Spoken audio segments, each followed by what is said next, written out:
नमस्कार दोस्तों, मैं Suman Chaudhary success plus current platform पर आप सभी का हार्दिक स्वागत करता हूं। तो दोस्तों, आज के इस वीडियो में हम बात करने वाले हैं the contribution of the Parsi community in the nation building programme of India. Bharat के राष्ट्र निर्माण की प्रक्रिया में पारसी समुदाय के लोगों के योगदान की हम बात करेंगे। दोस्तों, वैसे तो आप सभी जानते हैं कि हर एक देश के निर्माण, उसकी प्रगति और उसके विकास में देश के सभी समुदाय और सभी समाज के लोगों का योगदान होता है। लेकिन ये जो पारसी कम्युनिटी है, मैं सिर्फ इसी की बात क्यों कर रहा हूं, क्योंकि पारसी कम्युनिटी भारत में बहुत ही कम संख्या में है, बहुत ज़्यादा माइनॉरिटी में है। तकरीबन 70,000 के आसपास इनकी जनसंख्या है और ये लगभग 10वीं शताब्दी में भारत में आए थे, पारस से आए थे, यानी पर्सिया से आए थे, इसीलिए इनको हम पारसी कम्युनिटी के लोग कहने लग गए। वैसे इनका रिलीजन जो है वो जोरोस्टर रिलीजन है, जोरोस्ट्रियनिज्म रिलीजन को ये फॉलो करते हैं और इन लोगों का जो योगदान रहा है भारत के विकास में, भारत की प्रगति में, वो बहुत ह्यूज है, बहुत इमेंस है। इसीलिए इनके कॉन्ट्रीब्यूशन को हम यहाँ पे डिस्कस कर रहे हैं। ये लोग जो तस्वीर में आपको दिख रहे हैं, इनको आप भली भांति जानते होंगे। ये हैं जमशेदजी टाटा, जो कि टाटा ग्रुप के फाउंडर थे। और टाटा ग्रुप का क्या कंट्रीब्यूशन रहा है भारत के निर्माण में, उसकी मैंने अभी रिसेंटली बात की थी एक वीडियो में। तो वो चाहे जमशेदजी टाटा हों, जेआरडी टाटा हों या रतन टाटा हों, इनकी हम बात कर चुके हैं। उसके अलावा हमारे जो न्यूक्लियर साइंटिस्ट थे, होमी जहांगीर भाभा, जिनको न्यूक्लियर प्रोग्राम का फादर कहा जाता है, इनको आप जानते होंगे। ये हैं मैडम कामा, ये हैं फिरोज गांधी, ये हैं दादा भाई नौरोजी, ये हैं सैम माणिक शाह। इन सभी के कंट्रीब्यूशन को थोड़ा बहुत आप जानते होंगे, लेकिन फिर भी मैं इन सभी की अभी आपसे बात करने वाला हूं, इनका जिक्र करने वाला हूं और इनका क्या योगदान रहा है भारत के राष्ट्र निर्माण की प्रक्रिया में, उसकी भी हम चर्चा करने वाले हैं। तो ये जो पारसी कम्युनिटी है, इनका जो रिलीजन है वो तो है जोरोस्ट्रियन रिलीजन। जोरोस्ट्रियन रिलीजन के ऊपर मैं सेपरेट वीडियो बना चुका हूं, उसको आप जाके रिलीजन की प्लेलिस्ट में देख सकते हैं। इन लोगों का क्या तौर तरीका होता है, किस तरीके का जीवन ये जीते हैं, कहाँ पे इनका ओरिजिन हुआ और इनका क्या इतिहास और क्या बैकग्राउंड रहा है, मैंने उसके ऊपर डिटेल वीडियो बना रखा है। तो जोरोस्ट्रियन रिलीजन के जो लोग हैं, वो जब भारत में 10वीं शताब्दी में आए और ये पर्शिया में रहते थे, जो आज का ईरान है, वहां पे रहते थे, तो इनको पारसी कम्युनिटी हम कहने लग गए। इनकी तादाद भारत में आज के समय तकरीबन 70,000 के आसपास है, जो कि 0.0005% के अराउंड बनता है, जो कि बहुत कम नंबर है। लेकिन इतनी कम संख्या में होने के बावजूद भी इनका जो रोल है भारत की इकोनॉमी में, भारत की इंडस्ट्री में, ट्रेड में और भारत के और भी कई सारे सेक्टर्स जो हैं, चाहे वो सर्विस सेक्टर हो, चाहे वो कोई और दूसरा सेक्टर हो, हॉस्पिटलिटी का सेक्टर हो, उसमें इमेंस इनका रोल रहा है। ये 10वीं शताब्दी में भारत में सेटल हो गए थे। क्यों सेटल हुए थे, अभी मैं आगे मैप्स के थ्रू आपको बताऊंगा। और उसके बाद इन्होंने जो कंट्रीब्यूशन किया है बिजनेस में, फिलंथ्रोपी में, यानी मानव सेवा में, जिस तरीके से इन्होंने काम किया है सोसाइटी के अपलिफ्टमेंट में। मैंने ये बात आपको टाटा ग्रुप का जो मैंने वीडियो बनाया था, टाटा ग्रुप का जो योगदान था, उसमें भी मैंने आपसे बताया था कि टाटा ग्रुप ने जिस तरीके से बिजनेस और इंडस्ट्री को आगे लेके गए, वो तो है ही, वो तो भारत की इकोनॉमी को आगे लेके ही गया, लेकिन इसके अलावा सोसाइटी के अपलिफ्टमेंट के लिए इन्होंने जो काम किया है वो भी काबिले तारीफ है। और इन्होंने ही नहीं, बाकी जो पर्शिया की जो सोसाइटी है, पारसी सोसाइटी है, उसने जो काम किया वो भी कमाल का है। चाहे वो हेल्थ केयर का सेक्टर हो, चाहे वो हॉस्पिटल्स का काम हो, चाहे वो सोशल इंफ्रास्ट्रक्चर का काम हो, एजुकेशन इंस्टीट्यूशंस का काम हो, लाइब्रेरी, पब्लिक स्पेस हो, सोशल डेवलपमेंट हो, रूरल डेवलपमेंट प्रोग्राम हो, इस सभी में इन्होंने काम किया है। पारसी कम्युनिटी इनको जरूर कहते हैं, लेकिन ये भारत का अहम हिस्सा है, ये भारतीय है, इंडियन है। अब इनको सिर्फ इस कम्युनिटी के तौर पे जाना जाता है। अब इनको हम ये नहीं कहते कि आप पर्शिया से हैं।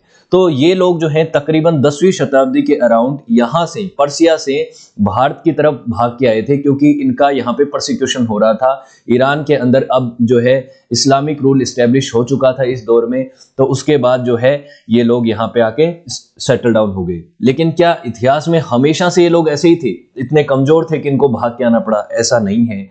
एक समय जो था, पर्शियन एम्पायर जो है वो बहुत ताकतवर हुआ करता था।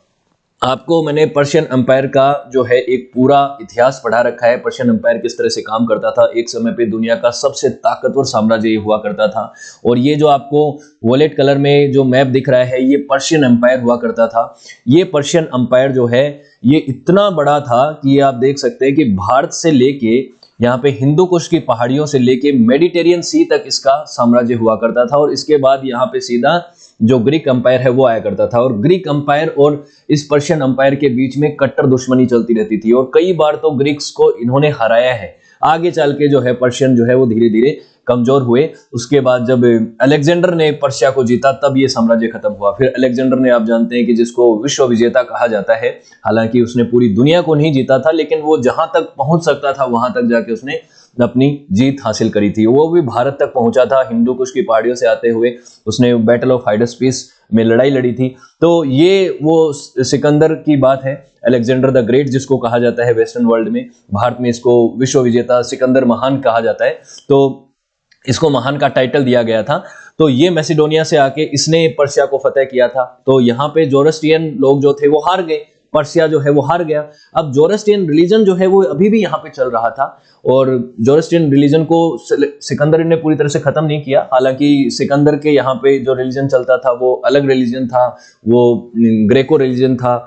वो ग्रेको रिलीजन भी यहाँ पे इन्फ्लुएंस होता है, लेकिन आने वाले समय में फिर से एक समय आता है जब ससेनियन अंपायर जो है वो भी अपनी पावर में आता है। ससेनियन अंपायर जो है ये सेकंड पर्शियन अंपायर था, सेकंड पर्शियन अंपायर, यानी यहाँ पे भी पर्शियन लोग रहते थे।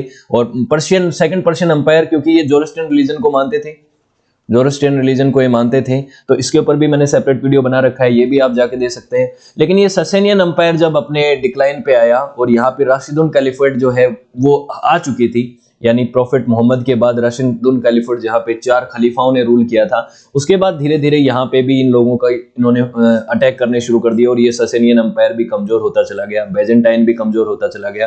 तो इस पूरे अरब वर्ल्ड में और इस मतलब मिडल ईस्ट के अंदर पूरा पूरा जो है इस्लाम का रूल इस्टेब्लिश हो गया था। उसके बाद जो है पर्शियन लोगों को यहाँ पे फोर्सफुली इस्लाम अपनाने के लिए मजबूर किया गया। तो कई लोग जो है वो ससेनियन अंपायर को छोड़ के, इस पर्शिया को छोड़ के भारत की तरफ भाग के आ गए। जब सऊदी अरब और ये ईरान, इराक, ये सब हिस्से जो है इन पे इस्लाम का रूल हो गया, तो उसके बाद ये लोग जो हैं यहाँ से भाग के ज्यादातर लोग जो है वो आ गए, और बाकी लोगों ने यहाँ पे इस्लाम को अपना लिया। तो ये जो रीजन है आज के समय ये पूरी तरह से इस्लामिक डोमिनेटेड रीजन है, यहाँ पे इस्लाम का रूल चलता है। एक समय पे यहाँ पे बेजेंटाइन अंपायर था जो कि एक तरह से क्रिश्चियन अंपायर था, यहाँ पे एक जोरस्ट्रियन अंपायर था जो कि पारसी धर्म या जोरस्ट्रियन रिलीजन को फॉलो करता था। तो ये सब चीजें होती थी, लेकिन उसके बाद इनको 10वीं शताब्दी में भारत की तरफ भाग के आना पड़ा, और ये भारत में आने के बाद भारतीय बन गए, और भारतीय बनने के बाद इन्होंने भारत की सफलता में, भारत की प्रगति में अपना प्रोमिनेंट रोल अदा किया। तो जो प्रोमिनेंट पर्शियन आइकन्स हैं उनकी यहाँ पे तस्वीरें मैंने यहाँ पे शेयर करी हैं, और भी आगे मैं आपसे डिस्कस करूंगा। तो बहुत से लोग हैं जिनको आप चर्चा में शामिल होते हुए देखेंगे। सबसे पहले हम बात करते हैं दादा भाई नौरोजी की। ये एक फ्रीडम फाइटर थे, और इन्होंने भारत की आज़ादी के लिए एक तरह से अपना एक लंबा समय दिया है। इनको the grand old man of India कहा जाता है, और ये कांग्रेस के, इंडियन नेशनल कांग्रेस जो थी, जो 1985 में बनी थी, उसके ये फाउंडिंग मेंबर थे। तो फाउंडिंग मेंबर के तौर पे इन्होंने काम किया है। ये प्रेसिडेंट रहे हैं कांग्रेस के 3 बार। तो 1886 मतलब कांग्रेस बनते ही ये प्रेसिडेंट बन गए थे, फिर 1893, फिर 1906, 3 बार ये प्रेसिडेंट रहे हैं। नरम दल के नेता थे ये, और गोपाल कृष्ण गोखले, दादा भाई नौरोजी, ये नरम दल के नेता थे। ये दूसरी तरफ आप जानते हैं कि गरम दल के नेता भी थे, जिसमें लाल बाल पाल वगैरह आते हैं, और इनको अनऑफिशियल एम्बेसडर ऑफ इंडिया भी कहा जाता है। ये एक इंपॉर्टेंट लीडर के साथ साथ एक मर्चेंट भी थे, एक राइटर भी थे। साथ ही इन्होंने जो यूके की पार्टी है, लिबरल पार्टी, जो आज भी पार्टी है वहां पे, उसमें भी इन्होंने काम किया है। लिबरल पार्टी के भी ये मेंबर रहे हैं यूनाइटेड किंगडम में। हाउस ऑफ कॉमन्स में ये इन्होंने काम किया है 1892 से लेकर 1895 के बीच में, और ये पहले एशियन थे जो ऐसा कर पाए। तो पहले एशियन जो कि हाउस ऑफ कॉमन्स में गए 1892 से 95 के बीच में, उन्होंने लिबरल पार्टी की तरफ से पार्लियामेंट के अंदर एक तरह से सर्व किया। तो यूके के अंदर भी काम किया, और उसके बाद इंडियन नेशनल कांग्रेस के अंदर भी काम किया। इस तरह से रहा है। उसके बाद अगले आते हैं फिरोज शाह मेहता। देखिए, इन लोगों की मैं बायोग्राफी यहाँ पे कवर नहीं कर रहा हूँ, मैं शॉर्ट में सबकी बात बता रहा हूँ, और इनका जो कंट्रीब्यूशन है वो, इनकी बायोग्राफी जब इंडिविजुअली हम दादा भाई नौरोजी की बात करेंगे, इनकी पर्सनल लाइफ, इनका कैरियर, इनकी पॉलिटिकल लाइफ और इनका जो योगदान रहा है उसके हम ऊपर बात करेंगे। तो अभी मैं इतना बता रहा हूँ कि क्या क्या रोल रहा है। आप जानते हैं कि फिर उसके बाद गरम दल, नरम दल का क्या योगदान रहा है, वो सब आप जानते ही हैं। तो उसमें दादा भाई नौरोजी का भी योगदान रहा। उसके बाद आते हैं फिरोज शाह मुखर्जी मेहता, मेहरवानजी मेहता, सॉरी मुखर्जी नहीं, मेहरवानजी मेहता। ये जो है एक लॉयर थे, पॉलिटिशियन थे, बॉम्बे से आते थे, उसके बाद इनको नाइट का टाइटल भी दिया था ब्रिटिश गवर्नमेंट ने, भारत की जो ब्रिटिश गवर्नमेंट थी उस समय, जब ब्रिटिश राज था। उसके बाद ये 1873 में म्युनिसिपल कमीशन ऑफ बॉम्बे के म्युनिसिपालिटी जो है उसके वो भी रहे, म्युनिसिपल कमिश्नर रहे, 4 बार रहे हैं, 1884, 85, 1905 और 1911 में। उसके अलावा कांग्रेस के फाउंडिंग मेंबर्स में से भी ये थे। तो 1890 में ये प्रेसिडेंट रहे थे, फर्स्ट प्रेसिडेंट रहे थे इंडियन नेशनल कांग्रेस के।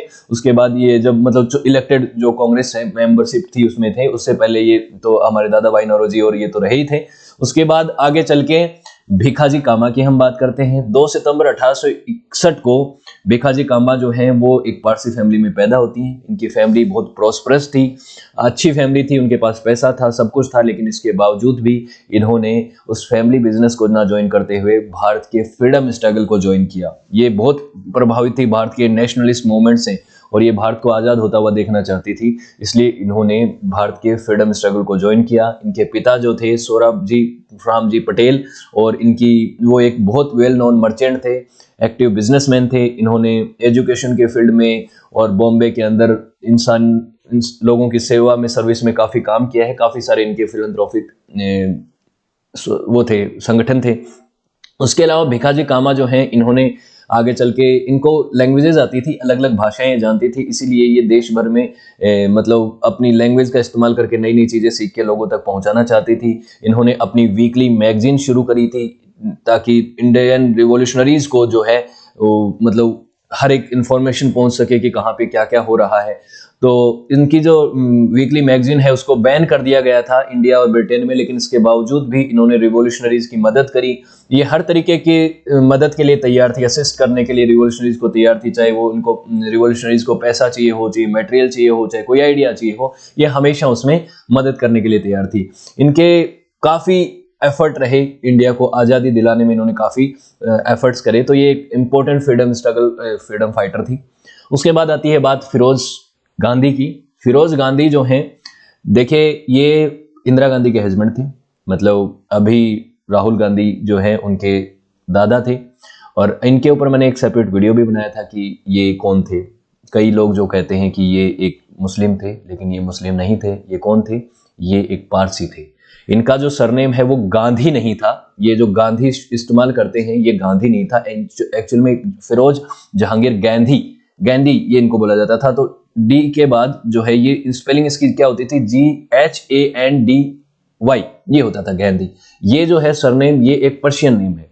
तो 1912 में 12 सितंबर को इनका जन्म होता है एक पर्शियन फैमिली में, तहमूल जी नारीमान हॉस्पिटल में, जो कि एक पर्शियन हॉस्पिटल ही है।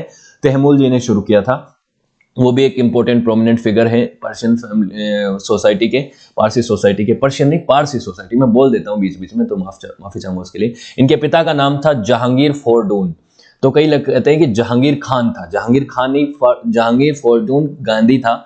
और इनकी मदर का नाम था रतिमई इनका नाम, इनकी मदर का नाम था। और नाटक वाला भवन में, खेड़वारी मोहल्ला में, बॉम्बे में ये रहते थे। नौरोजी यहाँ पे रहते थे। उसके बाद इनके पिता की डेथ हो गई थी।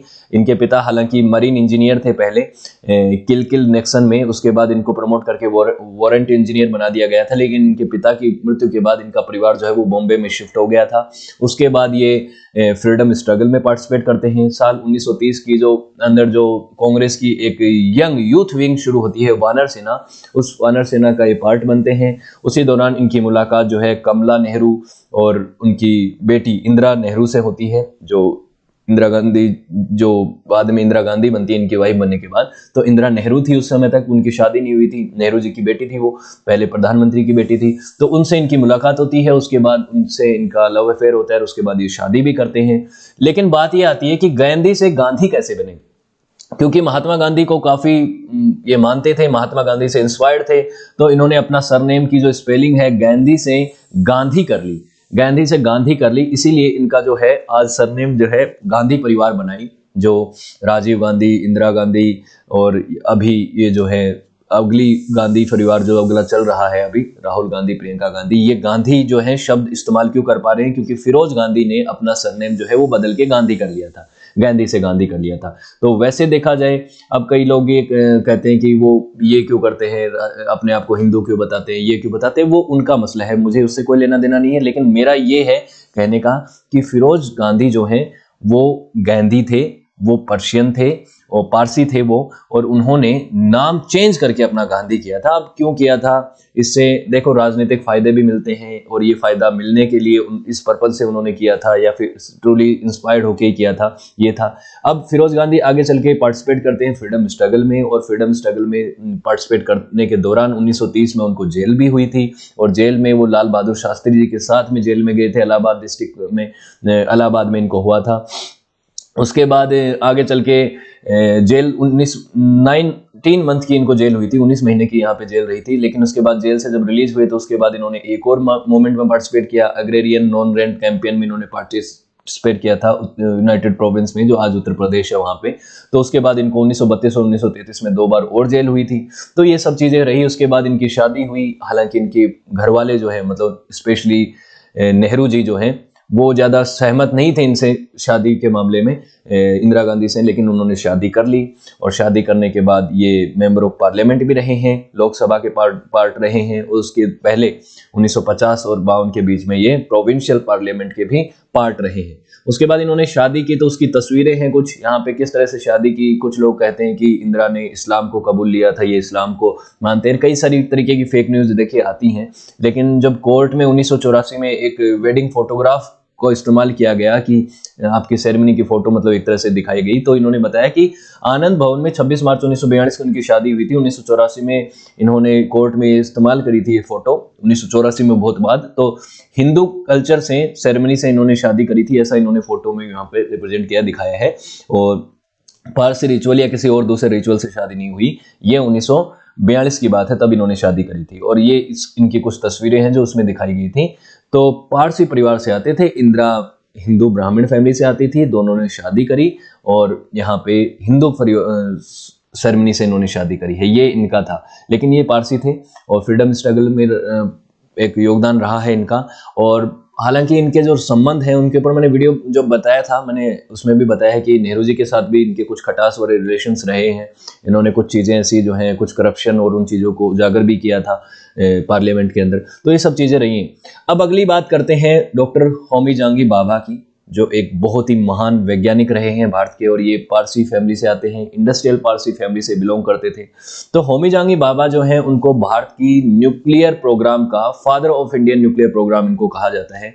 और इन्होंने भाभा एटॉमिक रिसर्च सेंटर की शुरुआत करी थी, बार्क जिसको कहा जाता है। साथ में Tata institute of fundamental research की भी इन्होंने शुरुआत की थी, TIFR जो है उसकी भी शुरुआत करी थी, जिसमें टाटा ग्रुप ने इनकी मदद करी ऑब्वियसली।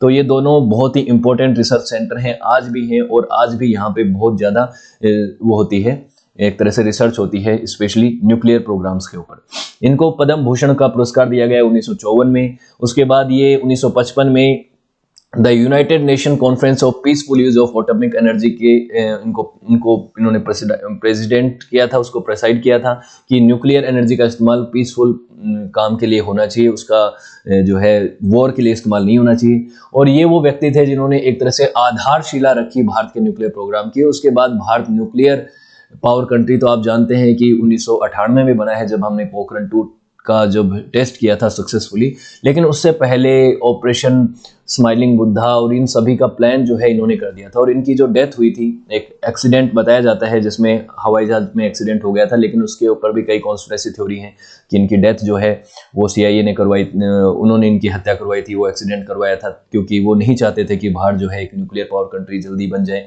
तो उसके ऊपर हम सेपरेटली इनकी बायोग्राफी में बात करेंगे, लेकिन इनका बहुत ही बड़ा योगदान रहा है। एक और वैज्ञानिक जिनका नाम था होमी नुसरवानजी सेठना, इनका भी बड़ा इमेंस योगदान रहा है, स्पेशली स्माइलिंग बुद्धा का जो ऑपरेशन हुआ था, जो साल 1974 में पहला पोखरण टेस्ट हुआ था, पोखरण न्यूक्लियर रेंज टेस्ट पे, जहां पे भारत ने ये कहा था कि हम न्यूक्लियर प्रोग्राम अपना चलाएंगे एक तरह से। लेकिन उसके बाद एक लंबे अरसे तक जो वेस्टर्न वर्ल्ड है उसका दबाव रहा, इसकी वजह से हम 1998 तक न्यूक्लियर प्रोग्राम को आगे कंटिन्यू नहीं कर पाए, और पोखरण 2 1998 में हुआ। लेकिन यहाँ पे एक शुरुआत कर दी थी भारत ने पोखरण टेस्ट में, यहाँ पे न्यूक्लियर प्रोग्राम की शुरुआत करी थी, वो स्माइलिंग बुद्धा ऑपरेशन के ऊपर मैंने एक वीडियो भी बनाया है, ऑपरेशन स्माइलिंग बुद्धा। तो उसमें नुसरवान जी का एक अहम योगदान था, और ये केमिकल और न्यूक्लियर साइंटिस्ट थे। इन्होंने काफ़ी सारे कामों में भारत की मदद करी है, भारत के न्यूक्लियर प्रोग्राम को आगे बढ़ाने में मदद करी है, न्यूक्लियर पावर प्लांट इन्होंने कंस्ट्रक्ट करवाने में मदद करी, जिसमें सिविलियन न्यूक्लियर प्रोग्राम जो है, जिसमें नाभिकीय भट्टी बनती है बेसिकली सिविल यूज के लिए, इलेक्ट्रिसिटी प्रोडक्शन के लिए, वो इन्होंने काम किया। और इनको 1975 में पद्म विभूषण जो भारत का दूसरा सबसे बड़ा पुरस्कार है वो दिया गया। 1991 में इनको शेरिफ ऑफ मुंबई अपॉइंट किया गया। तो ये भी एक इंपॉर्टेंट फिगर हैं जिन्होंने भारत की प्रगति में, भारत के न्यूक्लियर प्रोग्राम की प्रगति में, साइंटिफिक डेवलपमेंट में मदद करी। आगे आते हैं जमशेदजी टाटा। अब मैंने टाटा ग्रुप के ऊपर वीडियो बनाया था तो मैंने इस डिटेल में टाटा ग्रुप के बारे में बता दिया था कि क्या योगदान रहा है, लेकिन फिर भी मैं आपको बता देता हूं। जमशेदजी टाटा जो है, जिनको जमशेद जी या जमशेद जी कहा जाता है, ये टाटा ग्रुप के फाउंडर थे और ये बहुत फेमस पारसी समाज के प्रोमिनेंट फिगर हैं। इन्होंने भारत को दुनिया के साथ चलने के लिए, एक इंडस्ट्रियल रिवॉल्यूशन का जब दौर था 18वीं शताब्दी में, 19वीं शताब्दी में पूरा यूरोप इंडस्ट्रियल रिवॉल्यूशन कर रहा था, उस समय इन्होंने भी भारत को इंडस्ट्रियलाइज करने के लिए बहुत बहुत काम किया। इसीलिए इनको फादर ऑफ इंडियन इंडस्ट्री कहा जाता है। और टाटा ग्रुप की फाउंडेशन में इन्होंने अहम भूमिका निभाई। सबसे पहले इन्होंने टेक्सटाइल इंडस्ट्री शुरू करी थी, अपनी टेक्सटाइल मिल शुरू करी थी, इम्प्रेस मिल, जो कि नागपुर में इन्होंने शुरू करी थी 1870 में। अपने पिता का बिजनेस में इन्होंने एक्सपोर्ट इंपोर्ट में भी काम किया। उसके बाद स्टील प्लांट लगाने की इन्होंने सोच रखी। इसके अलावा इनका ये भी प्लान था कि ये एक हाइड्रो पावर प्लांट लगाएंगे। इसके अलावा होटल बिजनेस में भी इनका आना था। तो इन्होंने सारी इंडस्ट्री पे इन्होंने काम किया और इनके आइडियाज बड़े कमाल के थे, ह्यूमैनिटेरियन आइडियाज थे। इन्होंने ये था कि सिर्फ देश में बिजनेस ही मेरा मकसद नहीं है। इन्होंने बिजनेस, पैसा कमाने को इन्होंने तवज्जो नहीं दी थी। इन्होंने ये था कि भारत को आत्मनिर्भर बनाना है, भारत की इंडस्ट्री को आगे लेके जाना है और साथ में समाज भी जो है उसका भी अपलिफ्टमेंट होना बहुत ज़रूरी है। तो इन्होंने बहुत कमाल के विजन से इस टाटा इंडस्ट्री को शुरू किया और वो टाटा इंडस्ट्री आज भी उनके आइडियाज़ और उनके विजन के ऊपर चल रही है। और इतना बड़ा ग्रुप है टाटा का, आज 95 कंपनियां हैं टाटा की, उसकी सब्सिडरीज हैं और इतना बड़ा ग्रुप है, आप जानते हैं दुनिया भर में इनका बिजनेस है। तो उसकी शुरुआत इन्होंने जमशेदजी टाटा ने की थी। उस लेगेसी को आगे कंटिन्यू किया था दोराबजी टाटा ने, जो कि जमशेदजी टाटा के बड़े बेटे थे। इनका जन्म 27 अगस्त 1859 को हुआ था और दो भाई थे, जो दोराबजी टाटा और इनके छोटे भाई थे रतनजी टाटा। आज के रतन टाटा नहीं, वो इनके भाई थे रतनजी टाटा। उनकी भी डेथ हो गई थी जल्दी ही, 1919 में ही उनकी डेथ हो गई थी। तो दोराबजी टाटा ने आगे चल के टाटा ग्रुप की चेयरमैनशिप को संभाला और उसके बाद इन्होंने बिजनेस को ही नहीं बल्कि अपने पिता के जो स्पिरिट थी, उनकी जो सोच थी, सेल्फलेसनेस और एल्ट्रुइज्म, समाज सेवा, और जिस तरीके से इनका ये विजन था कि बिजनेस एक ट्रू इंडस्ट्रियलिस्ट किस तरह से काम करता है, नेशन बिल्डिंग में कैसे सहयोग करता है, उसको इन्होंने कंटिन्यू किया। उसके बाद आगे चल के JRD टाटा हैं, जो कि father of Indian civil aviation कहलाते हैं, father of Indian industrial revolution कहलाते हैं। इन्होंने भी काम किया। 34 वर्ष की उम्र में टाटा ग्रुप के चेयरमैन बने और इन्होंने 53 साल तक टाटा ग्रुप के चेयरमैन के पद को संभाला। उसके दौरान इन्होंने टाटा ग्रुप की जो कंपनियां थी उसको 12 से, तकरीबन 12 थी शायद या 16 थी, उसको 95 तक वो नंबर लेके गए। टाटा ग्रुप को के अंपायर को बहुत बड़ा कर दिया। ये इनका योगदान रहा है और ये भारत के पहले एक लाइसेंस अर्जित करने वाले पायलट भी थे। 1929 में इन्होंने पायलट हासिल किया था, देश के पहले पायलट बने थे।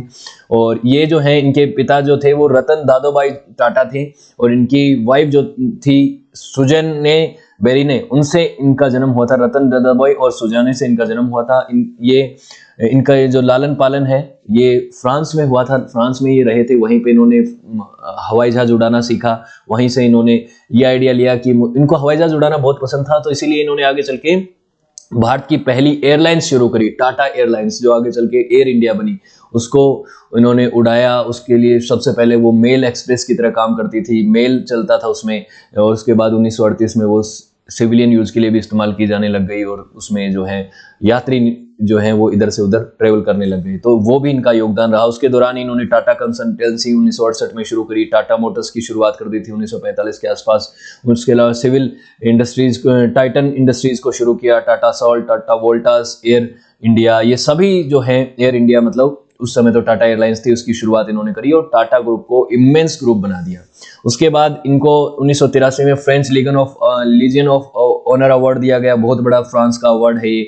उसके बाद 1992 में इनको 1955 में इनको पद्म विभूषण यानी भारत का दूसरा सर्वोच्च अवार्ड दिया गया, और 1992 में इनको भारत रत्न पुरस्कार भी दिया गया। तो सबसे बड़ा सिविलियन पुरस्कार इनको दिया गया। इनका जो कॉन्ट्रीब्यूशन रहा है इनका इंडस्ट्रीज में वो भी है। उसके बाद आते हैं रतन टाटा, जिनका अभी रिसेंटली दिसंबर महीने में जन्म दिवस था, तो लोग डिमांड कर रहे थे कि रतन टाटा को भारत रत्न मिलना चाहिए। तो इनका योगदान सोचिए कितना कमाल का होगा कि लोग इनको इतना पसंद करते हैं, इतना चाहते हैं। ये टाटा ग्रुप के 1990 से चेयरपर्सन रहे हैं, चेयरमैन रहे हैं, और टाटा ग्रुप को इन्होंने एक नई ऊंचाइयों और नई बुलंदियों पे पहुंचाया है। जब 1991 के बाद देश में एलपीजी रिफॉर्म्स लग गए थे, लिबरलाइजेशन, प्राइवेटाइजेशन और ग्लोबलाइजेशन हो गया था, भारत ने अपने सोशलिस्ट स्ट्रक्चर को, इकोनॉमिक स्ट्रक्चर को बदल के कैपिटलिज्म की तरफ शिफ्ट लिया था। तो उस समय के बाद एक ग्लोबल कंपटीशन में टाटा ग्रुप को कैसे मैनेज रखना है और भारत के मार्केट को पूरी तरीके से फॉरेन कंपनियां कैप्चर ना कर ले, उसमें इन्होंने एक बहुत महत्वपूर्ण कदम उठाया और टाटा ग्रुप को एक तरह से कंसोलिडेट करके, टाटा सन्स का उसमें शेयर बढ़ा के और बहुत सारी कंपनियों को खरीद के इस ग्रुप को बड़ा बनाया। और टाटा ग्रुप भारत के लिए बहुत महत्वपूर्ण था। साथ ही साथ इन्होंने बहुत सारे चैरिटेबल ट्रस्ट शुरू किए। चैरिटी के माध्यम से इन्होंने देश में सोसाइटी के अपलिफ्टमेंट के लिए बहुत काम किया, चाहे वो हॉस्पिटल खोलना हो, चाहे वो ओल्ड एज हाउस खोलना हो, चाहे एजुकेशन के पर्पज से काम करना हो। हर तरीके से इन्होंने चैरिटी की है और बहुत ज़्यादा चैरिटी टाटा ग्रुप करता है और रतन टाटा करते हैं। ये 1990 से 12 तक तो रहे ही थे। उसके बाद 2016 से 2017 के बीच में भी चेयरमैन रहे हैं, अंतरिम चेयरमैन रहे हैं टाटा ग्रुप के। तो इन्होंने बहुत काम किया है। इनको पद्म विभूषण पुरस्कार तो 2008 में मिल चुका है, पद्म भूषण इनको 2000 में मिल चुका है। तो आप जानते हैं 4 जैसे पुरस्कार जो है पद्म श्री से शुरू होता है, पद्म श्री 4 नंबर पे, पद्म श्री के बाद पद्म भूषण, फिर पद्म विभूषण और फिर उसके बाद भारत रत्न आता है। तो भारत रत्न भी इनको मिला नहीं है, ये बीच के दोनों पुरस्कार मिल चुके हैं। हो सकता है आने वाले समय में इनको मिल जाए, काफी एज इनकी हो चुकी है अभी। उसके अलावा आते हैं गोदरेज, आर्देशिर गोदरेज। गोदरेज के प्रोडक्ट्स आप जानते होंगे, गोदरेज के बहुत सारे अप्लायंस आते हैं, आप फ्रिज, टीवी और कूलर, एसी, ये सब चीजें आती हैं, वॉशिंग मशीन वगैरह, ये गोदरेज के प्रोडक्ट्स हैं, इनको आप जानते हैं। इसकी शुरुआत किसने की थी? इसकी शुरुआत की थी आर्देशिर और इनके भाई फिरोज शाह बुरजोरजीर जी ने। ये गोदरेज के शुरुआती फाउंडर थे ये दोनों भाई।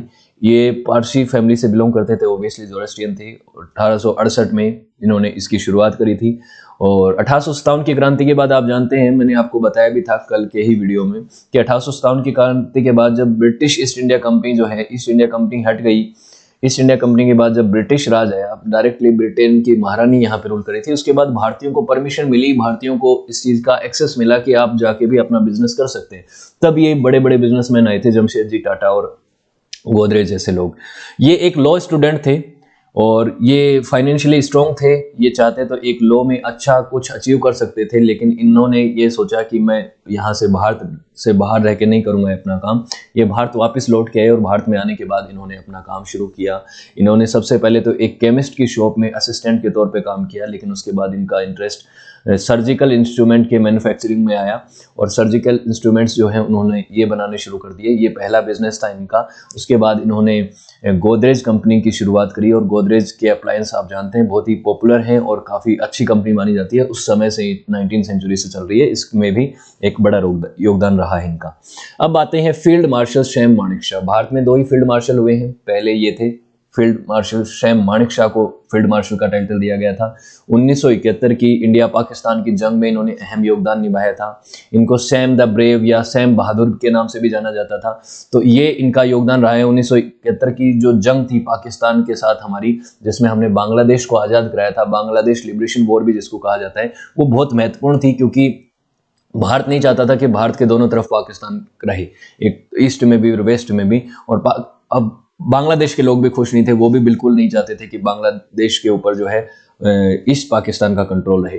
तो इसलिए वो बांग्लादेश लिबरेशन वॉर में हमने जीत हासिल करी और सैम मानेकशॉ का इसमें अहम योगदान था। और सैम मानेकशॉ दूसरे विश्व युद्ध से ही इंडियन आर्मी में थे। उस समय ब्रिटिश इंडियन आर्मी में थे, उसके बाद ये इंडियन आर्मी के अंदर आ गए। लगभग 4 डेकेड तक, 40 साल तक इन्होंने मिलिट्री को सर्विस दी है और 5 से ज़्यादा इन्होंने 5 लड़ाइयाँ इन्होंने लड़ी हैं। 1971 की लड़ाई को इंक्लूड करते हुए। उससे पहले आप जानते हैं कि 1962-65 और 1947 की लड़ाई थी और दूसरा विश्व युद्ध था। उसके बाद आते हैं फ्रेडी मर्क्यूरी। इनको भी आप जानते होंगे शायद, ये रॉक बैंड क्वीन के लीड सिंगर थे और one of my favourite singer हैं ये। इनके बहुत फेमस गाने हैं क्वीन बैंड के, बोहेमियन रैप्सोडी और ये सब गाने आपने सुने होंगे और इनके गाने बहुत पॉपुलर हुए थे उस दौर में। इनकी 4 ऑक्टेव वोकल रेंज जो है वो बहुत मशहूर है और इनके जैसा मतलब स्टेज परफॉर्मर मतलब आपको देखने को मिलेगा नहीं आज के दौर में। एक दौर था इनका, इनके दौर में, और इसके बाद जो आए आप जानते हैं कि एमजे, माइकल जैक्सन और फ्रेडी मर्क्यूरी जैसा स्टेज परफॉर्मर नहीं माना जाता इतिहास में। इतने कमाल के स्टेज परफॉर्मर थे और one of the greatest singer माने जाते हैं ये रॉक म्यूजिक इंडस्ट्री के। ये भी यहीं से थे, इनका जन्म जो है वो यहाँ की गुजराती पारसी फैमिली में हुआ था। उसके बाद ये वहाँ पे यूएसए में चले गए थे। 47 साल की उम्र में तो इनकी डेथ ही हो गई थी। और क्वीन बैंड के बहुत ही कमाल के सिंगर थे और क्वीन बैंड को उस दौर में 1970 के दशक में जो सक्सेस हासिल हुई थी उसमें फ्रेडी मर्क्यूरी का योगदान बहुत अहम है। उस दौरान जब बड़े बड़े बैंड हुआ करते थे उसमें इन्होंने सफलता हासिल करी थी उस दौर में। अब बात करते हैं साइरस पूनावाला की। लास्ट नेम साइरस पूनावाला जो हैं ये सीरम इंस्टीट्यूट के फाउंडर थे। सीरम इंस्टीट्यूट 1941 में जन्म हुआ इनका। आदर पूनावाला अभी इसके सीईओ हैं, उनके ये पिता हैं। तो दुनिया की ये सबसे बड़ी वैक्सीन मैन्युफैक्चरर कंपनी है और कोरोना के दौरान इन्होंने सीरम इंस्टीट्यूट ने आप जानते हैं कि वैक्सीनेशंस बनाए थे और आज के समय इनकी जो नेटवर्थ है इस ग्रुप की वो है $19 बिलियन, जो कि इंडिया में 2021 की फॉर्चून की लिस्ट में 5वें नंबर पे आते हैं। तो ये हैं साइरस एस पूनावाला। इनके बेटे आदर पूनावाला को आपने जानते होंगे। कोरोना के समय पे कई बार ट्विटर पे वो होते थे, ट्रेंड होते थे, कई सारे ट्वीट उनके वायरल हुए थे, कई सारी चीज़ें थी उनकी। तो ये सीरम इंस्टीट्यूट के मालिक हैं। तो ये भी इनका भारत में योगदान है कि दुनिया की बहुत बड़ी इन्होंने एक तरह से मैन्युफैक्चरर कंपनी बनाई, वैक्सीन मैन्युफैक्चरर कंपनी बनाई। उसके अलावा ये और लोग भी हैं आप जानते हैं। फारूक इंजीनियर भारत के एक बहुत ही इंपॉर्टेंट क्रिकेटर हुए हैं। बोमन ईरानी एक्टर हैं, यहाँ पे जॉन अब्राहम है ये एक्टर हैं। हालांकि ये मिक्स हैं। इनके पिता जो हैं वो क्रिश्चियन थे और इनकी मदर जो हैं वो पारसी फैमिली से बिलोंग करती थी। स्मृति ईरानी हैं, ये पहले एक्ट्रेस थी, टेलीविजन एक्ट्रेस थी। उसके बाद आप जानते हैं कि मेंबर ऑफ पार्लियामेंट हैं और अभी मंत्री हैं। फालिन नरीमान जो है ये एक जूरिस्ट थे, इनको भी पद्म विभूषण पुरस्कार दिया जा रहा है, यहाँ पे दिख रहे हैं आपको। अर्देश बुर्जिज तारापुरा ये एक परमवीर चक्र सम्मानित भारत के एक बहुत बड़े वो हुए हैं, मेजर हुए हैं। उसके बाद जुबिन मेहता हैं, एक फेमस म्यूजिशियन थे ये। इनके अलावा भी बहुत सारे और लोग हैं जिनका कंट्रीब्यूशन रहा है। 70,000 की आबादी देश में है और उसमें से इतने लोग सक्सेसफुल आपको दिख रहे हैं और इनका योगदान देखिए आप, छोटा मोटा नहीं, बहुत इमेंस कंट्रीब्यूशन इनका रहा है भारत को आगे बढ़ाने में, इसलिए मैंने इनका जिक्र किया। तो होपफुली आपको चीज़ें अच्छी लगी होंगी, क्लियर हुआ होगा सब कुछ। तो अगर वीडियो अच्छा लगा तो लाइक, शेयर और कमेंट कीजिएगा। साथ ही सक्सेस प्लस एकेडमी की ऑफिशियल एप्लीकेशन को भी डाउनलोड कीजिएगा। यहाँ पे आपको इन वीडियोस की पीडीएफ मिलेंगी, इनसे रिलेटेड वीडियोस मिलेंगे। साथ ही आप मुझसे जुड़ सकते हैं, यहाँ पे चैट सेक्शन के माध्यम से आपका कोई भी सजेशन हो, कोई भी डाउट हो, आप पूछ सकते हैं। साथ ही यहाँ पे आप जो सक्सेस प्लस एकेडमी के प्रीमियम कोर्सेज हैं उनको भी एक्सेस कर सकते हैं बहुत ही अप्रोप्रिएट प्राइस में, जहाँ पे आपको इन कोर्सेज के अंदर वीडियोस मिलेंगे, इनकी पीडीएफ मिलेंगी, इनसे रिलेटेड टेस्ट सीरीज मिलेंगी, जिससे आप अपना पूरा आकलन भी कर सकते हैं, टॉपिक को समझ भी सकते हैं। साथ ही सक्सेस प्लस एकेडमी के इंस्टाग्राम पे आपको रील्स मिलेंगी, शॉर्ट वीडियोस में आपको इन्फॉर्मेशन मिलेगी, चीज़ें आप समझ सकते हैं वहाँ पे जाके, वो भी आप यहाँ पे फॉलो कर सकते हैं। So thank you so much for watching this video. Have a good day, see you next class.